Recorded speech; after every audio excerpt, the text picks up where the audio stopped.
नमस्कार, ये आकाशवाणी शिमला है। अब आप प्रभा शर्मा से प्रादेशिक समाचार सुनिए। आज के मुख्य समाचार। मुख्यमंत्री सुखविंदर सिंह सुक्खू ने हिमाचल को हरित राज्य बनाने में सभी विधायकों से मांगा सहयोग। कहा, भविष्य की चुनौतियों के अनुसार प्रस्तुत करें योजनाएं। हर निराश्रित बालिका को घर बनाने के लिए 4 बिस्वा भूमि और धनराशि देगी राज्य सरकार। केंद्रीय मंत्री अनुराग ठाकुर ने कहा, मोदी सरकार ने पिछले 9 वर्षों में खेल मंत्रालय का बजट 3 गुना से भी अधिक बढ़ाया। और विपक्ष के नेता जयराम ठाकुर ने राज्य सरकार को कर्ज का राग अलापने के बजाय जनता द्वारा दी गई जिम्मेदारी निभाने की दी सलाह। अब समाचार विस्तार से। मुख्यमंत्री सुखविंदर सिंह सुक्खू ने हिमाचल को हरित राज्य बनाने में सभी विधायकों से अपना सक्रिय सहयोग देने का आग्रह किया है। आज शिमला में विधायक प्राथमिकता बैठक के दूसरे दिन के पहले सत्र में कांगड़ा और किन्नौर जिला के विधायकों के साथ चर्चा के दौरान उन्होंने ये बात कही। सुखविंदर सिंह सुक्खू ने कहा कि राज्य सरकार ने वर्ष 2025 तक हिमाचल को हरित राज्य घोषित करने का लक्ष्य रखा है और इसी कड़ी में विद्युत चालित वाहनों के प्रयोग को बढ़ावा दिया जा रहा है। मुख्यमंत्री ने कहा कि आगामी 1 साल में सभी सरकारी वाहनों को इलेक्ट्रिक वाहनों से बदलने का लक्ष्य निर्धारित किया गया है।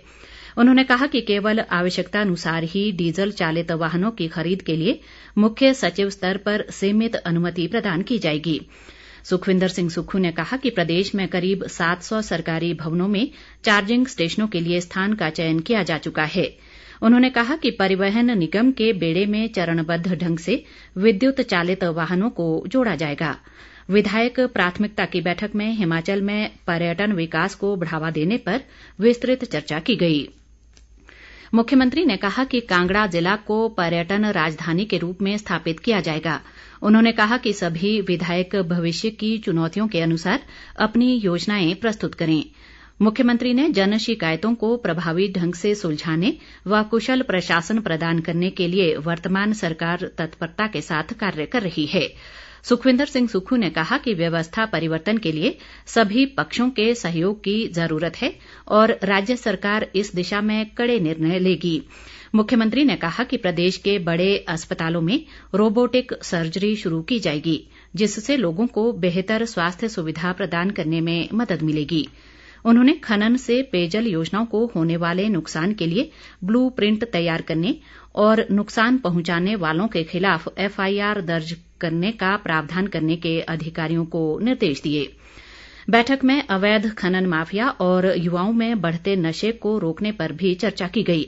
मुख्यमंत्री ने स्वास्थ्य व शिक्षा विभागों के पुनर्गठन की जरूरत पर बल देते हुए कहा कि सरकार इसके लिए दीर्घकालिक सोच के साथ सार्थक कदम उठा रही है।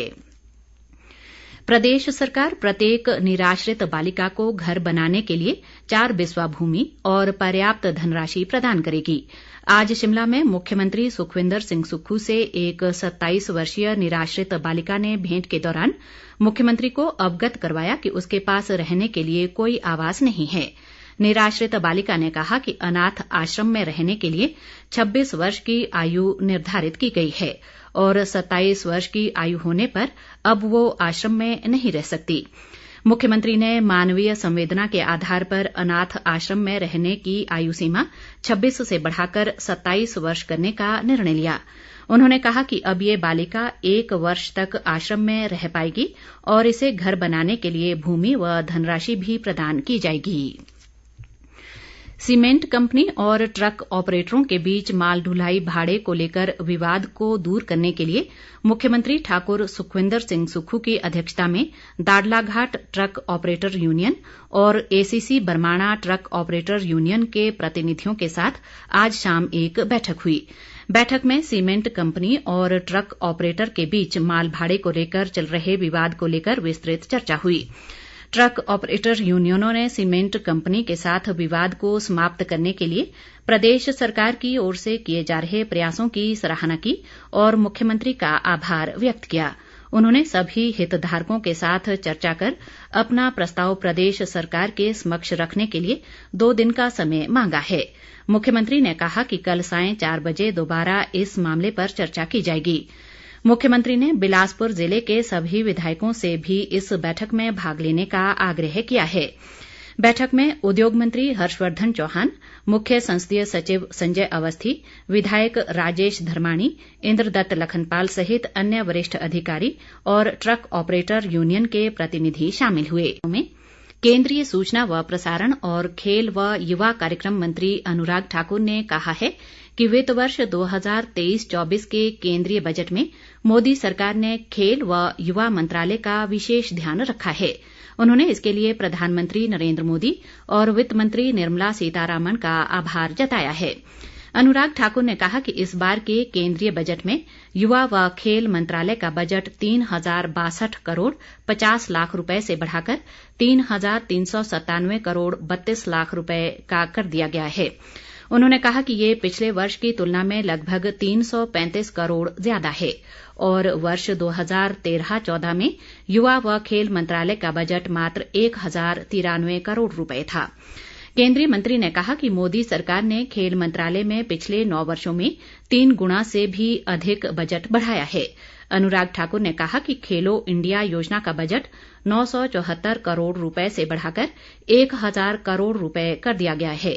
इसके अलावा NYKS का बजट 325 करोड़ रुपए से बढ़ाकर 401 करोड़ 49 लाख रुपए कर दिया गया है। पूर्व मुख्यमंत्री व विपक्ष के नेता जयराम ठाकुर ने कहा है कि प्रदेश सरकार को अब कर्ज का राग बंद कर देना चाहिए और जनता द्वारा दी गई जिम्मेदारी को निभाना चाहिए। आज शिमला में एक पत्रकार वार्ता के दौरान उन्होंने कहा कि कांग्रेस सरकार अपने 1.5 महीने के कार्यकाल में 1,500 करोड़ का ऋण ले चुकी है, जबकि पूर्व भाजपा सरकार ने तय सीमा से कम ऋण लिया था। जयराम ठाकुर ने कहा कि पिछली सरकार को भी 50,000 करोड़ का कर्ज विरासत में मिला था, बावजूद इसके प्रदेश कोविड के दौर से बाहर निकला। उन्होंने कहा कि कर्मचारी चयन आयोग हमीरपुर में पेपर लीक मामले की जांच अभी जारी है और दोषियों के खिलाफ सख्त कार्रवाई होनी चाहिए। प्रदेश के सभी शिक्षण संस्थानों में 5 और 15 वर्ष के सभी विद्यार्थियों के आधार की बायोमेट्रिक अपडेट होगी। इसके लिए संस्थानों में आवश्यक बायोमेट्रिक अपडेट शिविरों का आयोजन किया जाएगा। उच्चतर शिक्षा विभाग के निदेशक ने इस संबंध में सभी शिक्षण संस्थानों को आदेश जारी किए हैं। वर्तमान में 5 वर्ष तक के 5,34,000 और 15 वर्ष तक के 15,02,000 विद्यार्थियों के आवश्यक आधार अपडेट लंबित हैं। सभी संबंधित अधिकारियों को इसके लिए जिला प्रशासन से तालमेल बनाकर इस कार्य के लिए आवश्यक उपकरणों को स्थापित करने के लिए भी दिशा निर्देश जारी किए गए हैं। केंद्र सरकार ने रक्षा विभाग के पेंशन प्रशासन या स्पर्श के माध्यम से पेंशन प्राप्त करने वालों से अनुरोध किया है कि वे इस महीने की 20 तारीख तक अपनी वार्षिक पहचान पूरी करवा लें। रक्षा मंत्रालय ने कहा है कि रक्षा पेंशन प्राप्त करने के लिए पेंशन भोगियों को जीवन प्रमाण पत्र देना अनिवार्य है। स्पर्श पेंशन दावों की प्रक्रिया और पेंशन राशि पेंशन भोगियों के बैंक खातों में सीधे तौर पर जमा कराने का वेब आधारित एक व्यवस्था है।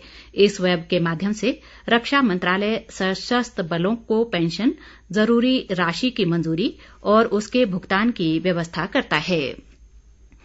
मुख्यमंत्री के राजनीतिक सलाहकार सुनील शर्मा ने आज नादौन उपमंडल के डायरिया प्रभावित क्षेत्रों का दौरा कर मरीजों का कुशलक्षेम पूछा। इस दौरान स्वास्थ्य व जलशक्ति विभाग के अधिकारियों के अलावा अन्य वरिष्ठ अधिकारी भी उनके साथ मौजूद रहे। सुनील शर्मा ने अधिकारियों को प्रभावित क्षेत्र के लोगों को आ रही समस्याओं का तुरंत समाधान करने के निर्देश दिए। चंबा जिला के जनजातीय क्षेत्र पांगी की सेचू नाला पंचायत के मूर्छ गांव में आज ग्लेशियर आने का समाचार है। पांगी के एसडीएम रजनीश शर्मा ने बताया कि ग्लेशियर आने से जानमाल का कोई नुकसान नहीं हुआ है और वहां के पटवारी को वास्तविक स्थिति की जानकारी देने के आदेश दिए गए हैं। उल्लेखनीय है कि वर्ष 2019 में भी इस स्थान पर ग्लेशियर आने से 2 मंजिला मकान क्षतिग्रस्त हो गया था। यहाँ के बाशिंदों ने सरकार से उन्हें किसी अन्य स्थान पर बसाने की गुहार लगाई है। अंत में मुख्य समाचार एक बार फिर। मुख्यमंत्री सुखविंदर सिंह सुक्खू ने हिमाचल को हरित राज्य बनाने में सभी विधायकों से मांगा सहयोग। कहा, भविष्य की चुनौतियों के अनुसार प्रस्तुत करें योजनाएं। हर निराश्रित बालिका को घर बनाने के लिए 4 बिस्वा भूमि और धनराशि देगी राज्य सरकार। केंद्रीय मंत्री अनुराग ठाकुर ने कहा, मोदी सरकार ने पिछले 9 वर्षों में खेल मंत्रालय का बजट 3 गुना से भी अधिक बढ़ाया। और विपक्ष के नेता जयराम ठाकुर ने राज्य सरकार को कर्ज का राग अलापने के बजाय जनता द्वारा दी गई जिम्मेदारी निभाने की दी सलाह। इसी के साथ ये समाचार बुलेटिन समाप्त हुआ। नमस्कार।